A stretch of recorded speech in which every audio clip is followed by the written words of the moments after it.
ఆచి చికెన్ మసాలా. తెలంగాణ జాగృత అధ్యక్షురాలు కల్వకుంట్ల కవిత ఇటీవల ఆసక్తికర వ్యాఖ్యలు చేశారు. పాత పేరు కొత్త ఎజెండాతోటి ప్రజల ముందుకు వస్తాను అని తెలిపారు. హైదరాబాద్లో నిర్వహించిన మీడియా సమావేశంలో ఆమె మాట్లాడారు. తెలంగాణ రాష్ట్ర సమితి పేరు ఇప్పుడు ఫ్రీ అయ్యిందని, ఇప్పుడు దాన్ని ఎవరైనా వాడుకోవచ్చు అన్నారు. ఆచార్య జయశంకర్ సిద్ధాంతాల ప్రకారమే తమ పార్టీ నడుస్తుంది అని చెప్పారు. తమ పార్టీకి సిద్ధాంతకర్తలు ఎవరూ లేరు, బీఆర్ఎస్ ప్రస్తుతం నిద్రావస్థలో ఉందని విమర్శించారు.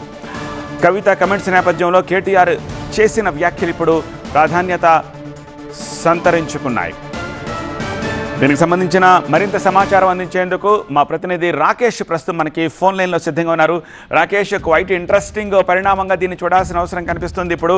సో కేటీఆర్ నోటి వెంట మళ్ళీ టీఆర్ఎస్ ప్రస్తావన వచ్చింది అంటే కవిత ఇంపాక్ట్ అక్కడ లేదు అని చెప్పడానికి ఉంటుందా? ఏమై ఉండొచ్చు? ఇప్పుడు ఎందుకు కేటీఆర్ ఇంతకాలం లేనిది తిరిగి టీఆర్ఎస్ గురించి మేము ఆలోచిస్తున్నామని చెప్పి ఉండవచ్చు?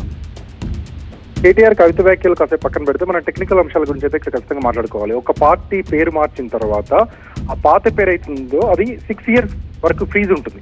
ఎలక్షన్ కమిషన్ ఫ్రీజ్ చేస్తుంది 6 years వరకు. 6 years అయితే కంప్లీట్ కాలేదు, ఇంకో 2-3 years ఉంది అది కంప్లీట్ అవడానికి. సో అప్పటి వరకు ఆ టీఆర్ఎస్ తెలంగాణ రాష్ట్ర సమితి అనే పేరు ఎవరు వాడుకోవడానికి ఉండదు, వీళ్ళు కూడా పేరు మార్చుకోవడానికి ఉండదు. భారత రాష్ట్ర సమితి నుంచి మళ్ళీ తెలంగాణ రాష్ట్ర సమితి పేరు మార్చుకోవడానికి కూడా 6 years వరకు లాకింగ్ పీరియడ్ లో ఎలాంటి అవకాశం కవిత ఫ్రీ అయ్యింది, దాన్ని వాడుకోవచ్చు అని చెప్పి ఆమె చెప్తున్నారు. ఇప్పుడు మేము టీఆర్ఎస్ గా మారే ఆలోచన చేయిస్తే మంచిదేమో అని కేటీఆర్. మరి ఈ టెక్నికల్ టర్మ్స్ వాళ్ళిద్దరికి తెలియదా?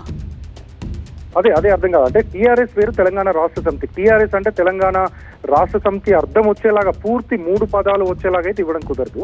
టీఆర్ఎస్ అంటే తెలంగాణ రాష్ట్ర సమితి కాకుండా తెలంగాణ రాజ్య సమితి, తెలంగాణ ఇంకేదన్నా రాష్ట్ర సంఘం అలాంటి ఏదైనా పెట్టుకోవచ్చు. కానీ టీఆర్ఎస్ అనేది కంప్లీట్ గా తెలంగాణ రాష్ట్ర సమితి అనేది మాత్రం ఎలక్షన్ కమిషన్ రూల్స్ ప్రకారం 6 years వరకు ఫ్రీజ్ చేసి ఉంటుంది, మార్చడానికి అయితే అవకాశం లేదు. ఇక కేసీఆర్ ఈ రోజు అన్న మాటలు పూర్తిగా మనం గమనిస్తే గనక చాలా రోజుల నుంచి ఓడిపోయినప్పటి నుంచి పార్టీలో జరుగుతున్నటువంటి చర్చ, పార్టీలో అనుకుంటున్నటువంటి మాటలు ఆయన స్వయంగా బహిరంగంగా అనేసేశారు. కార్యకర్తల స్థాయి నుంచి మొదలు పెడితే ఓడిపోయిన ఎమ్మెల్యేలు అనుకోవచ్చు, గెలిచిన ఎమ్మెల్యేలు అనుకోవచ్చు, మాజీ మంత్రులు కేసీఆర్, కేటీఆర్, హరీష్ రావు మినహా మిగతా వాళ్ళందరూ ప్రతిరోజు ఈ మాటలు మాట్లాడుతున్నారు. కార్యకర్తలతో గ్యాప్ వచ్చింది, కార్యకర్తలను కలవలేదు, యాక్సెసిబిలిటీ కోల్పోయాము. ఈవెన్ కేసీఆర్ కూడా ఎమ్మెల్యేలకు కూడా కొన్నిసార్లు అపాయింట్మెంట్ ఇవ్వలేదు, మేము కింద స్థాయి కార్యకర్తలకు ఏం చెప్పలేకపోయాము. ఇలాంటి మాటలన్నీ చాలా రోజులు నడిచాయి.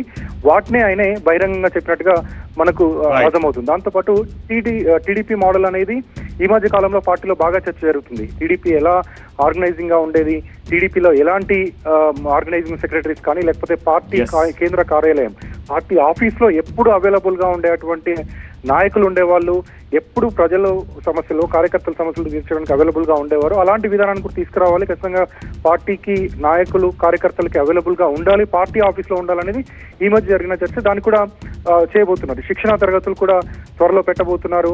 వీటన్నిటిని కూడా కేంద్ర కార్యాలయమే కాదు, జిల్లా పార్టీ ఆఫీస్ లో, మండల పార్టీ ఆఫీస్ లో అవైలబిలిటీ, యాక్సెసిబిలిటీ పెరగాలనేది పార్టీ నిర్ణయంగా కనిపిస్తుంది.